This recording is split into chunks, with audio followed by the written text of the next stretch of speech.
High Liability Book, Chapter 1, Law Enforcement Vehicle Operations. Lesson 1, Exterior Under the Hood and Interior Vehicle Inspection. There are guidelines for properly inspecting your assigned vehicle. During an inspection, you will check the proper fluid levels, hoses, electrical wiring, belts, and tires. Most agencies have an inspection form that all officers are required to complete when they use an agency vehicle. Others may require officers to handle some problems themselves, such as changing a tire or a light bulb, adding fluids, or to notify a particular shop that will repair the vehicle if their repairman will not do it for themselves. For personal safety, perform inspections before and after every use of the vehicle. When you fail to inspect a vehicle properly, you may miss potential safety hazards. Failing to complete an inspection may violate agency policies. There is potential for liability if something happens because of a vehicle problem, especially if inspection and correction could have prevented that problem. Before using a vehicle, inspect its exterior to identify any damage. Conduct a quick visual examination of the vehicle's body and undercarriage and look for the following. There's about 10 bullet points here. Scratch paint that may be the result of contact with an object or intentional damage. Dents that are more obvious signs of contact with another object. Missing or broken light covers that can present a hazard to other drivers and may be a traffic violation. Foreign objects on the undercarriage other than natural objects or road debris, for example, a potentially harmful device such as an explosive. Broken or cracked glass, broken or cracked mirrors, or dirty windshield.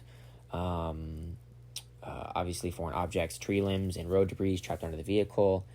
Fluid leaks that are visible. Then we move to tires and rims. Tires should be checked for uneven wear that may result from improper balance or alignment, overinflation, or underinflation. Tire inflation is measured by PSI, which is pounds per square inch. Proper PSI ensures tires are inflated at or above the manufacturer's recommended level. You can find the recommended PSI on your vehicle's door jamb. If tire wear bars are even with the treaded surface, the tires will not dissipate fluids. Cuts in a tire can cause a blowout and should be observed and addressed. You should also inspect the rims on the vehicles for dents, cracks, or damage to the bead. The bead is the outside rim portion. If the front tire fails, the vehicle may lose traction. You may have difficulty steering, feel vibration in the steering wheel, and feel the vehicle pulling in the direction of the affected tire. If the rear tire fails, the vehicle may also lose traction and pull in an unpredicted direction. So if the front tire fails, the vehicle loses traction, you have difficulty steering. If the rear tire fails, the vehicle will also lose traction and they'll pull in unpredicted direction. So with front tire, if it's the front right tire that goes, your car is going to go in the front right direction. But if it's a rear tire failing, then your car can go in any direction. So keep that in mind. When you're under the hood, hoses, wires, and belts are essential for the safe operation of the vehicle and should be inspected each day before operating the vehicle. Again, those are hoses, wires, and belts. The communications and emergency equipment installed in a new law enforcement vehicle puts a tremendous strain on the battery. So you need to make sure to check the battery, look for corrosions, things like that. Make sure to use all of your senses, such as smell, touch, taste, when inspecting your vehicle. Then we go to the interior vehicle inspection. Before and after every shift and after every transport, check under the back seat for possible weapons or contraband a suspect may have left in the car. Make sure to observe gauges for visible damage and see if they react properly to input. The gas and battery gauges should move when the vehicle is turned on. And make sure to test the emergency equipment such as your horn, siren, and light bar to ensure it works properly. So again, observing gauges for visible damage and make sure they react properly to input. And gauges, most common gauges would be gas and battery gauges. Shifting equipment in regards to the trunk may damage the vehicle or change the way it handles.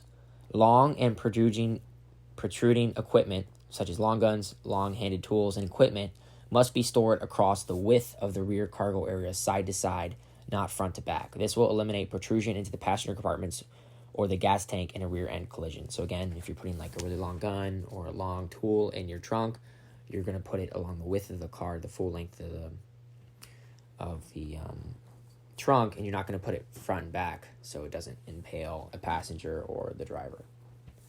Unit 2, Lesson 1 here, hazard detection and observation skills. The National Highway Traffic Safety Administrative Guide, the NHTSA, like we just learned in Chapter 13 under DUI, the National Highway Traffic Safety Administrative Guide, Countermeasures That Work, lists the following tips you should follow to prevent accidents. Learn to recognize driving situations that can be hazardous. Assume other drivers will make errors. Make sure to adjust speed, position, direction, and attention, and be able to maneuver safely and quickly. Make sure you scan far ahead, scan frequently, and scan thoroughly. Obviously, dispatch is known as a public safety telecommunicator. Then we have vision. Vision supplies about 90 to 95% of incoming data to a driver and helps with detecting and avoiding hazards. So if that question comes up on the state exam, 90 to 95% of incoming data is vision. Then we have acuity, which is sharpness of vision. Depth perception, which is the ability to judge distance and perceive space to determine how far away an object is. Peripheral vision is the ability to see above, below, and to the sides. A person who is in a stationary vehicle and who has good peripheral vision can see about 180 from side to side. So keep that in mind. 180 from side to side, that's also up and down as well. Color vision, the ability to obviously distinguish colors. Night vision, the ability to see clearly in darkness. Environmental and physical conditions, alertness, and aging are factors that affect vision. Other factors, including vehicle speed and glare from the sun or other lighting sources, may also have an impact on your ability to see. Keep in mind that approaching a vehicle with heavily tinted windows is a safety hazard for law enforcement. And we move on to hearing. When you're unsure where a noise is coming from, visually scan the surroundings to help you locate the source and direction of the sound. Driving with the driver's side window down helps you hear and see hazardous situations. Then smell. The odor of bitter smoke is usually the first sign of a grass fire. And you can obviously use your sense of smell to detect many problems. So mostly odors, things coming from your car, things coming from others' cars. Then we have touch. Touch can help you detect problems that affect vehicle operation and control. For example, if you feel the steering wheel vibrating excessively, the vehicle may have a steering or tire problem. If the steering wheel pulls in one direction, the vehicle may have an alignment problem. What you feel in your hands, feet, and other parts of your body provides feedback about the vehicle's handling. So the question comes up and says, what part of your body provides feedback about the vehicle's handling? That would be your hands and feet and other parts of your body. So touch, obviously. Observation skills. Driving at or below the posted speed limit is helpful for observing and responding appropriately to the environment. Some temporary factors can weaken a driver's observation skills. These include stress, emotions, fatigue, and frequent shift changes. Prescription and over-the-counter drugs and poor driving habits can also have an effect on observation skills and reaction times, resulting in inattention, loss of control, and even crashes. Medical conditions such as high blood pressure, diabetes, heart conditions, or epilepsy may also impair observation skills. Then we move on to road and weather conditions. When you see fluid on the road, slow down and try to avoid driving over or through the hazard. Potholes and sinkholes, curbs, and railroad tracks can be hazardous, especially if you encounter them unexpectedly. When you cannot avoid striking or driving over an obstacle, try to strike it at a slight angle with a free rolling tire. So again, when you cannot avoid striking or driving over an obstacle, try to strike it at a slight angle. So turn your wheel at a very slight angle. And free rolling tires means you're not pressing the gas and you're not braking. So just take your foot off everything, turn a slight angle, hit the thing, and then keep going. If two or more vehicle tires roll from a paved surface onto an unpaved surface, you should not attempt to return it to the paved surface by abruptly turning the steering wheel. This can cause the vehicle to flip or cross several lanes of traffic. Instead, decelerate and steer as straight as distance allows. After reducing speed, firmly grip the wheel and steer smoothly and steadily back onto the roadway. And of course, you're going to try to avoid hitting stuff first. Then we go on to weather. Rain and wind are the weather conditions that are most likely to affect your vehicle's performance in Florida. So again, rain and wind. And then know that tires can sometimes hydroplane, even though they are meant to disperse water. Proactive measures. Officers should be especially careful at intersections as they represent the single greatest threat to safe vehicle operation. So again, intersections represent the single greatest threat to safe vehicle operations. Some frequently occurring crashes include side swipes, right-angle collisions, collisions with fixed objects, accidents caused by improper backing, head-on collisions, and rear-end collisions. You can take several measures to avoid a crash. You might take your foot off the accelerator to decrease speed, use evasive maneuvers, or apply the brakes. Steering to a safe location in the direction you want to go is also a good tactic for avoiding a crash. So if they ask how do you decelerate, you're taking the foot off the gas there. And then, of course, steering to a safe location is the best tactic, for avoiding a crash, obviously. Seatbelt usage. The Florida Safety Belt Law, Florida Statutes 316, requires that the driver and anyone 18 or older who is a passenger in the front seat must be restrained by a safety belt. So again, The driver and anyone 18 or older who is a passenger in the front seat must be restrained by a safety belt. And that is so driver and anyone 18 or older who is a passenger in the front seat. And I guess if you're under 18, it's saying that anyone younger than 18 must be restrained by a safety belt or by a child restraint device anywhere in a motor vehicle. So if you're younger than 18, anywhere in the vehicle, you have to have a seatbelt. And then again, if you're in the front seat, you have to wear a seatbelt as well, 18 or older, and the driver. So just because you're over 18 and you're in the front seat doesn't mean you don't have to wear your seatbelt. And if you're younger than 18, in the back seat, you have to wear your seatbelt. Avoiding head-on collisions. If a vehicle is moving towards you in the lane of travel, examine your surroundings for potential obstacles as you act to avoid a collision or attempt to reduce its effects. You can also reduce speed to increase the time to react. So remember, reducing speed is very important here. Then we move on to, if an oncoming vehicle forces you off the road, you can potentially reduce the chances of injury by attempting to select what to hit. Items listed from least to most dangerous. So you have soft objects are the least dangerous. Those are brushes, small trees, and fences. Then you have objects moving in the same direction, including another vehicle. And then a fixed object is the worst. That is a tree, sign, or parked car. If you cannot avoid hitting a fixed object or an oncoming vehicle, you should hit the object with the side of the vehicle rather than head on, glancing off the object or vehicle. So I remember this one being on the test. And if a car's coming right at you and you're not able to get out of the way, you're going to let it hit the side of your car, not the front of your car. Then we have the 3-second rule. The 3-second rule establishes a minimum safe following distance for all vehicles and provides space and time for the driver to react to potential hazards. This rule applies at the posted speed limit when weather and road conditions are good. So remember, 3-second rule, kind of how that works is you see a car in front of you, and as soon as it passes that road sign up on your right, you'll start counting. 1, 1,000, 2, 1,000, 3, 1,000. And then once you pass that sign, as long as you're 3 seconds or more further behind them, then you're kind of in a safe driving following distance. Then you have your 6-second rule. Under poor road conditions or in bad weather, use the 6-second rule. So again, 3 seconds is in normal conditions, and then 6 seconds is maybe when it's raining, it's dark out, it's hard to see, there's glare, there's fog, smoke, things like that. It's going to be the 6-second rule. Then we move on to handling characteristics.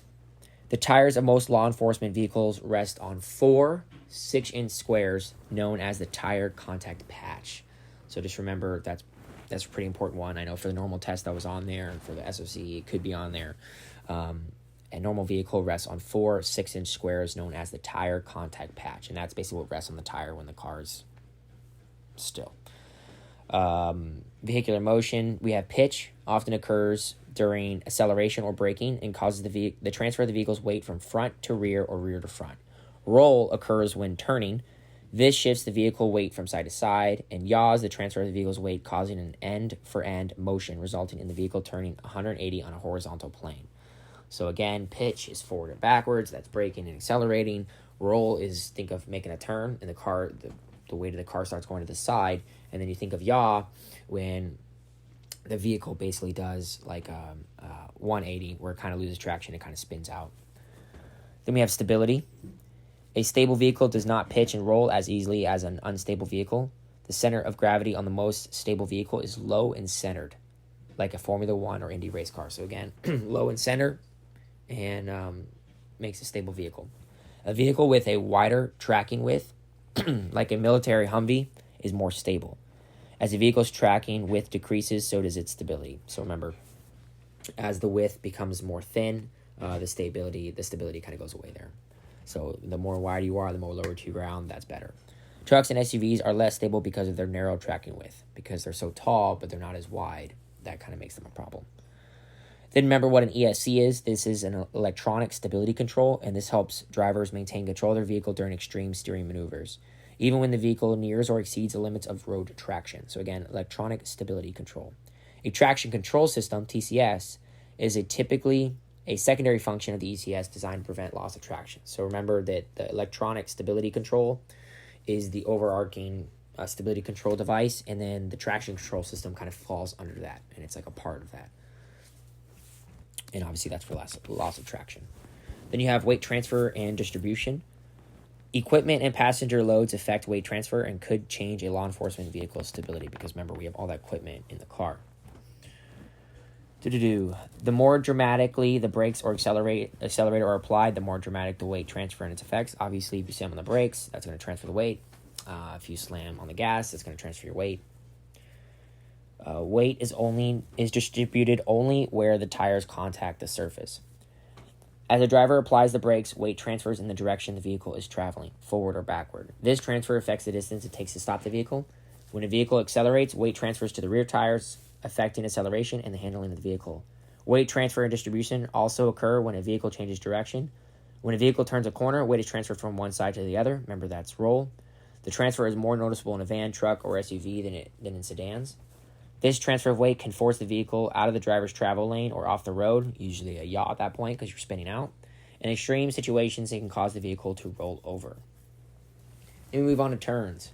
A radius is the distance from the center of the circle to the outside. So again, you have a circle, you put a dot in the middle. From that dot to the outside of the circle, that's the radius.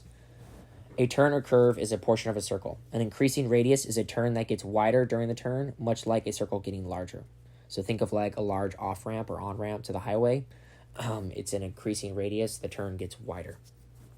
Then we have a decreasing radius, a turn that gets tighter during the turn, much like a circle getting smaller. So think of just kind of like a smaller off-ramp. You're getting off the off-ramp and all of a sudden it makes one of those sharper turns. A constant radius is a turn that remains the same throughout, getting neither wider nor smaller. An example could be a 90-degree turn, such as a turn made at an intersection. So think of a constant radius being an intersection. That's just a 90-degree turn. Doesn't get wider, doesn't get smaller. It's just the same. Corner negotiating techniques. An apex is the center point of any curve. So remember, that's the center point of the curve is an apex. The late apexing technique is when the vehicle is steered so it passes closest to the inside of the curve after reaching the apex. It allows the most room for driver error. So again, the best apex to do is the late apex. The center apex turn and the early apex turn are both bad. Cause you to spin out or drive off the road. It's the late apex that you want to do. Then we have understeer. This is the tendency of a vehicle to turn less sharply than the driver intends. The cause of understeer may be a combination of excessive speed, lack of traction on the steering tires, and improper braking in a turn or curve. So again, understeer is you're going too fast, you're losing traction, and you have bad braking. And the understeer is, well, then we have the oversteer. This is the tendency of a vehicle to steer into a sharper turn than the driver intends, sometimes with a loss of traction of the rear to the outside. Oversteer generally occurs at higher speeds when the rear tires lose traction and excessive braking occurs in a turn or curve. The correction for oversteer is to remove the foot from the accelerator and or brake. Steer the car where desired. When the front tires have not lost traction, refrain from applying the brakes, and if necessary, steer the car to a safe location. So with understeer, this is when you don't steer enough, and if you're making a right turn, you end up going into the building straight ahead because you understeered. Where oversteer, you steer too much, and then the back end of your tire, your back tires kind of spin out, and you do like almost like a 180 kind of deal. So again, understeer. This is you're too fast, you're losing traction, and bad braking. You just go straight to the building. You don't make that turn. Where the oversteer, you turn too much, and your back end of your car spins out. Then we have wheel tracking. This causes the rear wheels to follow a tighter path than the path the front wheels traveled in a turn. So just remember, if you're basically making a right turn and your front tires clear it, but your back tires end up hitting it, that would be an example of wheel tracking. We move on to steering the vehicle. It is recommended that you place your right hand, let me start over. So hand positioning. Facing the steering wheel, the top center of the wheel is the 12 o'clock position. The bottom center of the wheel represents 6 o'clock. It is recommended that you place your right hand in the 4 o'clock position and your left hand in the 8 o'clock. So 4 and 8 o'clock, those are both below the halfway point of the steering wheel on each side. This hand position provides quicker response, reduces fatigue, and reduces injury if the airbag deploys. So again, 4 o'clock, 8 o'clock. Shuffle steering. Perform the shuffle steering technique to make a right turn and a left turn. Driving in reverse does not involve shuffle steering. So remember, if you're in reverse, there's no shuffle steering. But you're performing the shuffle steering when you're making a right or left turn. And this was on the test, on the normal block exam for shuffle steering. To turn right, move the hand into the 12 o'clock position. So if you have your hands in the 4 and 8, if you're turning right, move your right hand into the 12 o'clock position at the top of the steering wheel and pull the steering wheel down in a smooth motion into the right turn. Then your next step, simultaneously maintain contact with the steering wheel with the left hand and slide the left hand into the 6 o'clock So kind of both of your hands are down, meeting to the 6 o'clock position. Continue to turn as the hands meet at the 6 o'clock position by gripping with the left hand and loosening the right hand while maintaining contact with the steering wheel with the right hand. Shuffle the wheel from hand to hand, rotating the left hand up towards the 12. So now your left hand is moving up towards the 12 o'clock position. And then you're simultaneously maintaining contact with your right hand, and you're going to slide that right hand into the 12 o'clock. So to start, 4 and 8, you're going to bring your right hand up to 12. You're going to bring it down to 6 while your left hand is coming down to 6. Then you're going to grip it with your left hand, and you're going to go all the way up to 12 while your right hand meets up at the 12. And then make sure that neither hand crosses the steering wheel's 12 o'clock position or the bottom 6 o'clock position. And the right hand stays on the right side of the wheel, and the left hand stays on the left side of the wheel. To turn left, it's the same thing but opposite. So you'd come up with your left hand. So you're 4 and 8, you come with your left hand to the 12, bring it down to the 6. Both hands are at the 6. Your right hand then grabs it from there and goes up to the 12. Your left hand comes back to the 12, and you kind of start all over again there. The caster effect is the tendency for a vehicle traveling forward to straighten from a turn when the driver releases the steering wheel. So caster effect, you make a turn, you release the steering wheel, and you let it slide through your hands, and then it straightens the vehicle. So that's the caster effect. The caster effect does not apply when driving in reverse. So again, caster effect and shovel steering do not apply when going in reverse. Optical driving is looking in the desired direction of travel to avoid an obstacle and to avoid steering in the direction of the obstacle. This is also referred to as eye targeting. So eye targeting and optical driving is the same thing, and that is looking where you want to drive. Then we move on to braking techniques. With proper braking techniques, the driver presses the brake pedal with increasing pressure to slow or stop as quickly as possible. So again, it's increasing pressure is how you press on the brake. You don't just slam it. You don't do it slow or high, and slow and high. It's increasing pressure. When practicing and demonstrating proper braking, do the following. Rotate the right foot from the accelerator to the brake while leaving the heel on the floor. Place the ball of the right foot on the center of the brake pedal. Apply increasing pressure to the brake pedal. Increase pressure on the brake pedal to stop the vehicle in the shortest distance. Okay, then we move on to the anti-lock braking system, ABS. Enhancement to the conventional braking system called anti-lock braking system is now standard equipment on vehicles. This type of motor vehicle braking system electronically prevents the wheels from locking or by rapidly applying and releasing the brake while allowing the driver to remain in control of the steering. Then we have proper acceleration. The following steps explain the proper technique for accelerating a vehicle while avoiding loss of traction and controlling weight transfer. Step 1, position the foot properly. Rest the right heel at the base of the accelerator. Rest the ball of the foot squarely on the accelerator pedal. With the ball of the right foot, apply pressure to the accelerator, pressing it down. Apply smooth, consistent pressure to the accelerator until the desired acceleration rate has been reached. Apply proper pressure without losing traction and passing the point of incipient spin. Release the pressure on the pedal as needed to control loss of traction or decrease the acceleration rate. Remember that proper acceleration is best done in a smooth, straight line using steady pressure. Now we have vehicle slide control. Traction is the result of the friction a vehicle's tires create on the road surface. The best traction is rolling friction, which is when the tires constantly rotate on the road surface without losing contact. So again, rolling friction is the best state of traction, rolling friction. Loss of traction equals loss of control. A skid results when the vehicles lock and do not turn while the vehicle is in motion. So the wheels lock and don't turn, that's skid. A slide also results from loss of both rolling friction and traction. So a slide is when your tires are not rolling, but your tires are also not gripping the surface, so you're aka sliding. A power slide happens when a driver over-accelerates and the tires spin. So the wheels are not locked, but the vehicle has lost traction. So power slide, the driver over-accelerates and the tires spin. So think of a burnout would be a power slide. Oil and tar are of particular concern on Florida roadways. So when it's wet and raining, that increases the possibility of skidding, which is skidding. That's when the wheels lock and don't turn. Recovering from a slide. Okay, if your vehicle slides or skids, follow these basic steps to recover and to avoid a secondary slide or skid. Remove your foot from the gas pedal to stop accelerating. So the first thing you do is when you're sliding is you move your foot from the gas pedal so you're not accelerating. Do not apply the brakes. This may lock the wheels and make the skid or slide worse. The only way to recover is to regain traction. Use counter steering, which is turning the vehicle's front tires in the direction you want to go.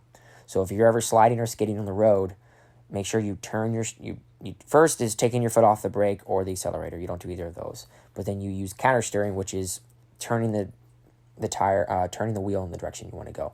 So if you want to go right, turn the wheel to your right. And then obviously use eye targeting, which is optical driving, and that's looking where you want to go as well. Vehicle cornering. Cornering requires entering an intersection safely and properly at normal speeds and making a 90-degree turn to the right or left. Simple enough. You must demonstrate effective cornering by making right and left turns, following these steps. Make sure to brake at a safe speed when entering the turn. Complete braking while driving straight forward. Begin accelerating while exiting the curve. So again, you're going to finish your braking while you're driving straight forward before you actually turn. And then you're going to begin accelerating when you exit the curve. Vehicle backing. The ability to back a vehicle safely out of a particular location or situation is an officer's safety skill. So again, the ability to back safely out of a particular location is a safety officer skill. The majority of law enforcement officer vehicle crashes are a result of backing into a fixed object. So the majority of crashes with cops are backing into a fixed object. In reverse, drive slowly to compensate for an increase in weight transfer and a decrease in your field of vision. So obviously when you're going backwards, you have a decrease in your field of vision, and you have to go slower when you're going in reverse because the weight transfer is a lot different, and the amount of force and turn you put on the steering wheel is much greater when going in reverse.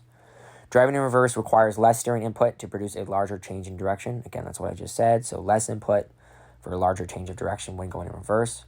Large or quick steering movements may cause uncontrolled oscillation when you're going backwards. So again, uncontrolled oscillation is just large or quick steering movements that basically make your car kind of oscillate out of control.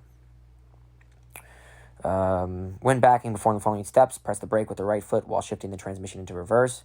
Turn the upper body to the right, placing the right arm on the top of the upper portion of the passenger seat. Look through the rear window and scan.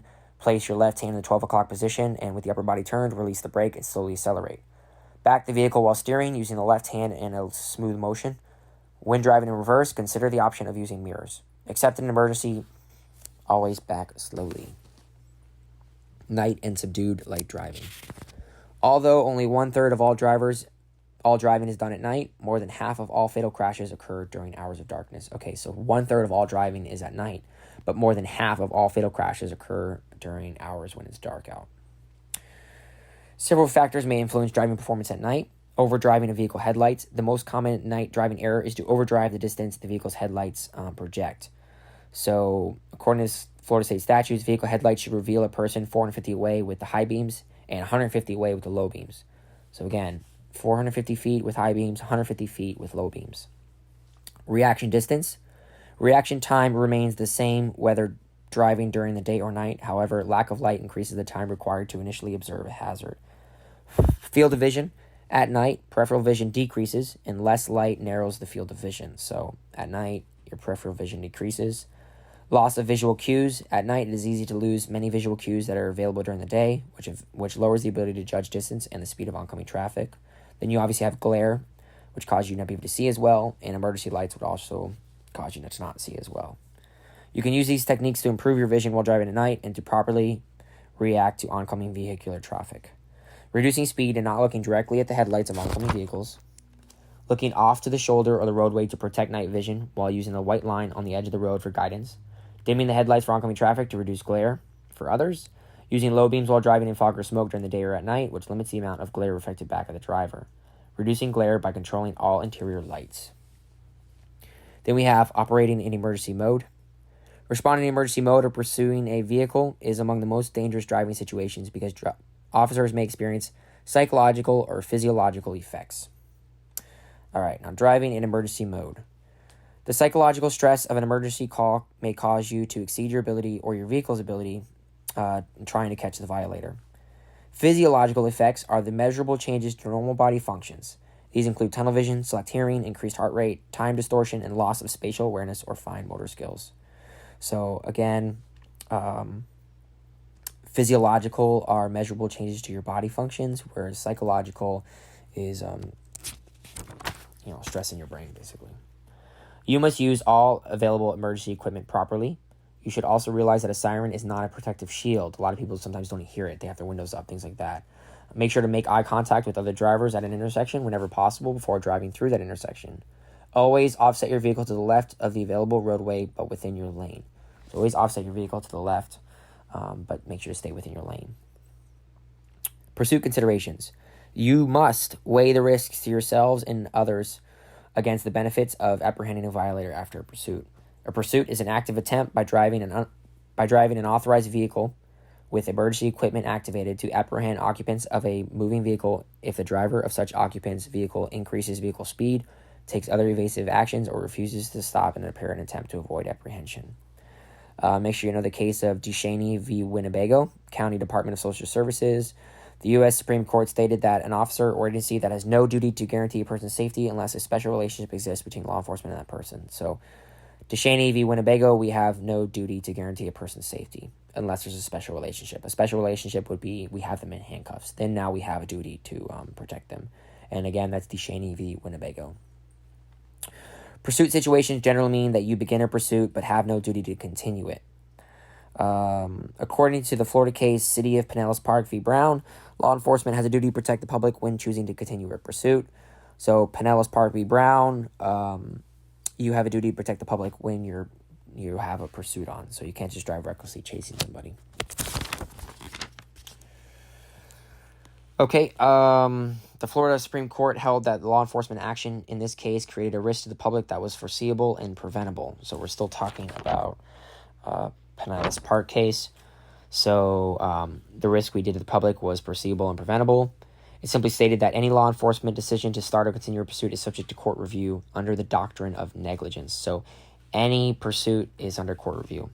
Following agency policies is the best way to avoid liability in a pursuit scenario. Then we have Brower v. County of Inyo. The court held that certain pursuit tactics might result in a claim of unconstitutional violation of a seizure by deadly force. And this one happened where they created a roadblock and killed somebody. So basically, no roadblocks, and you can't do certain tactics that are possibly going to kill somebody. So that's Brower v. County of Inyo. So you're putting an 18-wheeler in your face. That's how you're remembering that. You can't just park a car around the bend of a corner and set a roadblock that's going to kill somebody.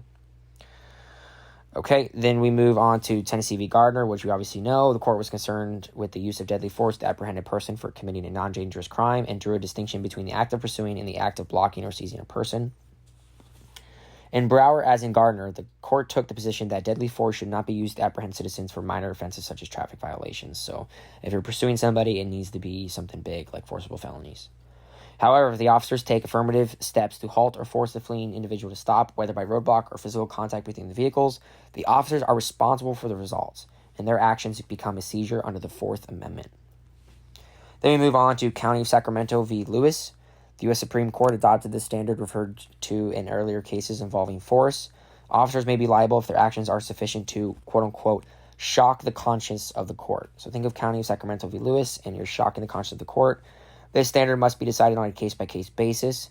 The court distinguished between mere carelessness or negligence, deliberate indifference, and the intent to cause harm. To shock the conscience under the conditions of a high-speed pursuit, the officer must have intended to cause harm to the violator without justification for the use of deadly force. So again, that's County of Sacramento v. Lewis, and that is shocking the conscience of the court. Then we move on to Scott v. Harris, which has to do with use of force with pursuits, and this has to do with the pit maneuver. All that matters is whether Scott's actions were reasonable. So under the Fourth Amendment's use of force analysis, injury to the fleeing driver will generally not be considered to be the result of unreasonable force. So if he gets injured when we're chasing him, that's not unreasonable use of force, and that's not on us. Once engaged in a pursuit, you must notify dispatch that you are starting or stopping a pursuit. A pursuit has several possible conclusions, including the violator will stop voluntarily and the pursuit ends.